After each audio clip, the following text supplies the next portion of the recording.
शेतकऱ्यांची झोप उडवणारी मोठी बातमी समोर. आता कोणतंही पीक वाचणार नाही. हवामानाच्या संदर्भातला एक असा धक्कादायक अंदाज समोर आला ज्याने शेतकऱ्यांची चिंता वाढवली. खरं तर फक्त 50% महाराष्ट्रामध्ये पाऊस झालाय, उरलेल्या 50% भागात पाऊसच नाहीये. आता शेतकरी वाट पाहतोय की कधी चांगला पाऊस पडेल, कारण की पेरण्या आता झालेल्या आहे. केलेल्या पेरण्या वाचतील का, पिकं जळणार तर नाही ना, अशा प्रकारचे प्रश्न उपस्थित होत असतानाच 30 ऑगस्ट पर्यंतचा एक धोकादायक अंदाज समोर आलाय. आता ऑगस्ट मध्ये हवामानाची परिस्थिती कशी राहणार याचा एक फायनल अंदाज आता समोर आलेला आहे. लक्षात घ्या, याच्यामध्ये हा जो अंदाज आहे याच्यामध्ये पाऊस कमी होणार की जास्त होणार ही गोष्ट नाहीये, तर याच्यामध्ये तिसरंच एक विचित्र संकट जे आहे जे शेतकऱ्यांवर कोसळणार, ज्याची माहिती देण्यात आली. 50 वर्षात कधीच कोसळलं नव्हतं इतकं विचित्र संकट शेतकऱ्यांवर कोसळणार आहे. हवामानाचा असा विचित्र हल्ला होतोय की ज्याने शेतकऱ्यांचं आयुष्यात झालं नाही इतकं मोठं नुकसान होणार, ज्यामुळे हा ऑगस्ट महिना शेतकऱ्यांसाठी सगळ्यात धोकादायक ठरणार आहे. खरं तर 2026चा पावसाळा हा खूप भयानक आहे. खरं तर जून मध्ये मान्सूनची एंट्री व्हायची होती, पण जूनची अक्षरशः 25 तारखेपर्यंत कुठे थेंबही पडला नव्हता. 25 जून नंतर थोडाफार पाऊस आला, पण त्यामध्ये अक्षरशः कुठेच काही फायदा झाला नाही. जुलैमध्ये शेतकऱ्यांना आशा होती, पण जुलैच्या 6 जुलैपर्यंत पाऊस आला, त्यानंतर पाऊस थांबला आणि पुन्हा पावसाची एंट्री झाली 22 जुलै नंतर. म्हणजे जवळपास 15 ते 20 दिवस पुन्हा पावसानं दडी मारली होती. आणि जरी हा पाऊस झाला तरी हा पाऊस फक्त पुण्याचा घाटमाथा, कोकण किनारपट्टी आणि विदर्भातल्या काही तुरळक भागातच झाला होता. मधला जो पट्टा होता, म्हणजे इकडले उत्तरेकडचे जिल्हे असतील, मराठवाड्याचा बहुतांश भाग असतील, इकडे कुठेच पाऊस पडला नव्हता. पण आता सध्याची परिस्थिती निर्माण होणार आहे ती याही पेक्षा भयानक आहे. खरं तर सुरुवातीला सांगितलं गेलं की सरासरीपेक्षा जास्त पाऊस पडतोय, पण लक्षात घ्या फक्त काही ठिकाणी ढगफुटी झाली, तर काही ठिकाणी प्यायला पाणी नाहीये. अशा परिस्थितीचा विचार आता सुरू झालाय. मग आता शेतकरी मनात त्याचा एक विचार येतोय की पाऊस कधी येईल. प्रत्येक जण हवामान खात्याच्या अंदाजाची वाट पाहत होता. खरं तर हवामान खातं प्रत्येक 5 दिवसांचा अंदाज दिला जात असतो. दररोज 5 दिवसांचा, म्हणजे आजपासून पुढच्या 5 दिवसात काय होणार, त्यानंतर पुढील 5 दिवसाचं काय होणार, असा अंदाज दर दिवशी हवामान खात्याकडून दिला जात असतो. पण आता 30 ऑगस्ट पर्यंतची अक्षरशः धोकादायक माहिती समोर आलेली आहे. आता पहा, दरवर्षी ज्यावेळेस पावसाळा येतो तेव्हा प्रत्येक महिन्याचा अंदाज महिना सुरू होण्याच्या आधीच दिला जातो. त्याप्रमाणे ऑगस्टचाही अंदाज 1 ऑगस्टलाच दिला गेला होता. पण आता ऑगस्टचा पहिला हप्ता संपलाय, पण दुसऱ्या हप्त्यापासूनच हा विचित्र अंदाज आता सुरू होतोय. पहा, हा अंदाज असा आहे की जो पहिल्यांदाच मध्ये, म्हणजे महिन्याच्या मध्येच देण्यात आलाय, आणि जो ऐकून शेतकऱ्यांच्या पायाखालची जमीन सरकली. कारण की एक नाही तर अनेक ठिकाणी एक धोकादायक परिस्थिती निर्माण होते. आपण पाहतोय की अक्षरशः काही शेतकऱ्यांच्या विहिरींना पाणी नाहीये, बंधारे सुकलेत, बोर कोरडे पडलेत, धरणं मोकळी झाली. कुठेतरी थोडाफार पाऊस मराठवाड्यामध्ये चालू झाला होता, पण तेवढ्यात हा विचित्र अंदाज समोर आल्याने शेतकऱ्यांची झोप उडाली. कारण की आता महाराष्ट्रावर 1 नाही 2 नाही तर 3 मोठी संकट शेतकऱ्यांवर कोसळणार. पहा, मागच्या 10-15 वर्षामध्ये काय व्हायचं, पाऊस कमी पडला की पिकांना कमी पाणी पडायचं, त्यामुळे पिकांचं उत्पन्न कमी व्हायचं. पण आता जे संकट आले ते अतिशय विचित्र आणि भयानक आहे. कारण की एक जो राक्षस आहे तो राक्षस जागा झालाय, आणि तो राक्षस मॉन्सूनला आधीच अडवत होता, पण तो राक्षस आता दुप्पट पद्धतीनं जागा झालाय, आणि त्या राक्षसाचं नाव आहे सुपर एल निनो. आता एल निनोच्या बातम्या गेल्या 2-3 महिन्यापासून प्रत्येक शेतकरी ऐकतोय, पण आताचा जो एल निनो आहे त्याचं तीव्र रूप आहे सुपर एल निनो. आता पहा, सुपर एल निनो हा एल निनोचा सगळ्यात भयानक प्रकार असतोय, आणि तो आता सक्रिय होतोय. पहा, कालपर्यंत फक्त पाऊस कमी पडेल अशी माहिती सांगण्यात आली होती, पण त्या पावसासोबत अशी 2 विचित्र संकट येत आहे की ज्यामुळे शेतकऱ्याच्या आयुष्यात झालं नव्हतं इतकं भयानक नुकसान होऊ शकतं. पहा, प्रत्येक जिल्ह्यासाठी वेगळे अंदाज आता जाहीर करण्यात आले. पूर्वी फक्त सांगितलं जायचं की इतके टक्के कमी पाऊस पडेल, तिकडे पाऊस पडेल असं सांगितलं जायचं. पण आता प्रश्न पावसाचा राहिलेला नाहीये, तर शेतकऱ्याच्या पिकाला धोका ठरणारी एक विचित्र परिस्थिती निर्माण होणार आहे.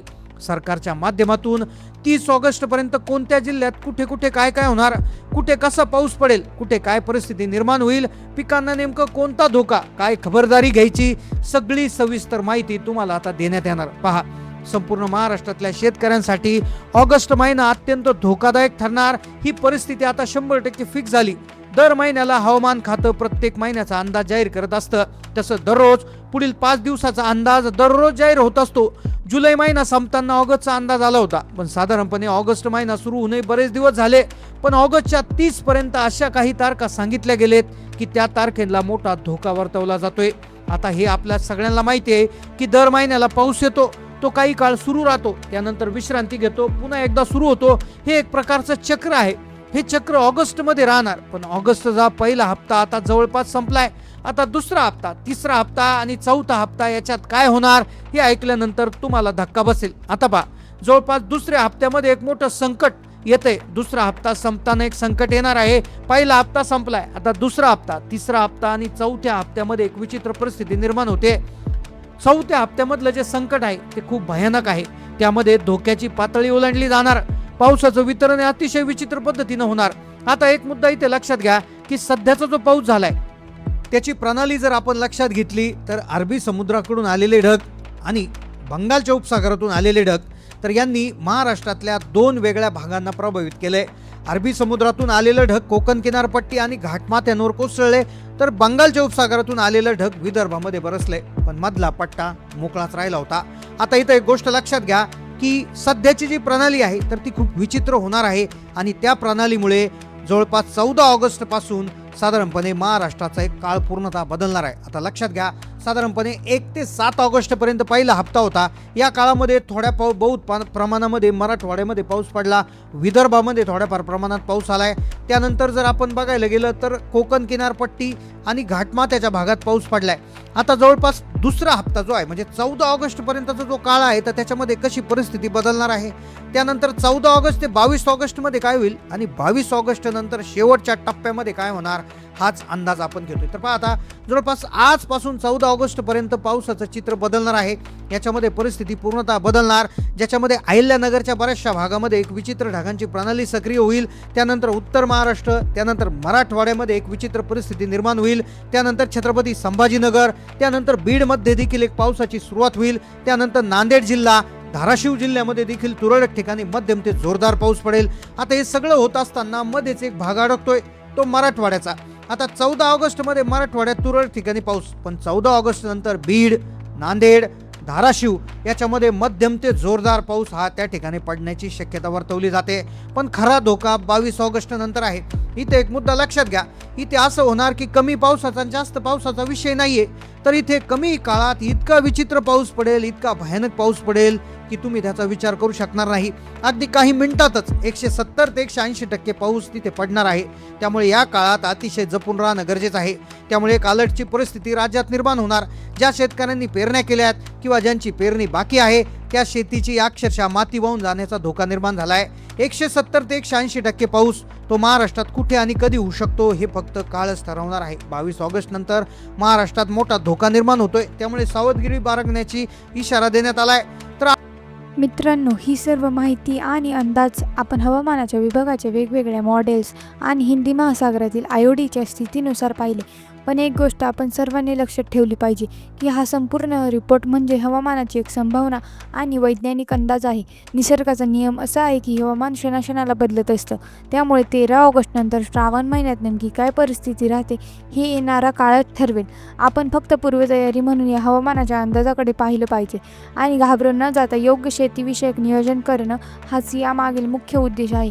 आज आपल्या महाराष्ट्रातील अनेक भागात परिस्थिती खरोखरच गंभीर आहे. कुठे विहिरी कोरड्या आहेत तर कुठे पिके पावसाअभावी कोंब लागली आहेत. अशावेळी प्रत्येक शेतकऱ्याच्या मनात माझ्या पिकाचं काय होईल हीच भीती असते. म्हणूनच निसर्गाच्या या बदलत्या चक्राची पूर्वकल्पना मिळावी यासाठी ही माहिती तुमच्यापर्यंत पोहोचवली जाते. जर पॉझिटिव्ह IODमुळे खरोखरच चांगला पाऊस आला तर आपल्या महाराष्ट्रातील कोमजलेल्या पिकांना नक्कीच नवजीवन मिळेल, हीच आपल्या सर्वांची ईश्वरचरणी प्रार्थना आहे. मित्रांनो, आता मला तुमच्याकडून थेट जाणून घ्यायचं आहे, कारण हवामानाचा अंदाज नकाशावर एक दिसतो पण प्रत्यक्षात जमिनीवरील परिस्थिती वेगळी असू शकते. तुम्ही हा व्हिडिओ महाराष्ट्रातल्या कोणत्या जिल्ह्यातून किंवा तालुक्यातून पाहतात आणि सध्या तुमच्या भागात पावसाची व पिकांची काय परिस्थिती आहे, तुमच्या विहिरींमध्ये किंवा धरणांमध्ये सध्या किती पाणी उपलब्ध आहे आणि तुमच्या भागात कडक ऊन आहे की पावसाच्या सरी सुरू आहेत हे खाली कमेंट करून नक्की सांगा. तुमची एक कमेंट वाचून इतर हजारो शेतकरी बांधवांना त्यांच्या परिसरातील खरी परिस्थिती समजायला मदत होईल. हा व्हिडिओ तुमच्या गावातील किंवा आणि व्हॉट्सअप ग्रुपमधील सर्व शेतकरी मित्रांपर्यंत नक्की शेअर करा, जेणेकरून त्यांनाही या हवामानाच्या अंदाजाची माहिती माहिती मिळेल. हवामानाचे नवीन अचूक आणि दररोजचे अपडेट्स वेळेवर मिळवण्यासाठी आपल्या चॅनलला सबस्क्राईब करा आणि शेजारील घंटीचं बटन दाबायला विसरू नका. धन्यवाद. जय जवान, जय किसान.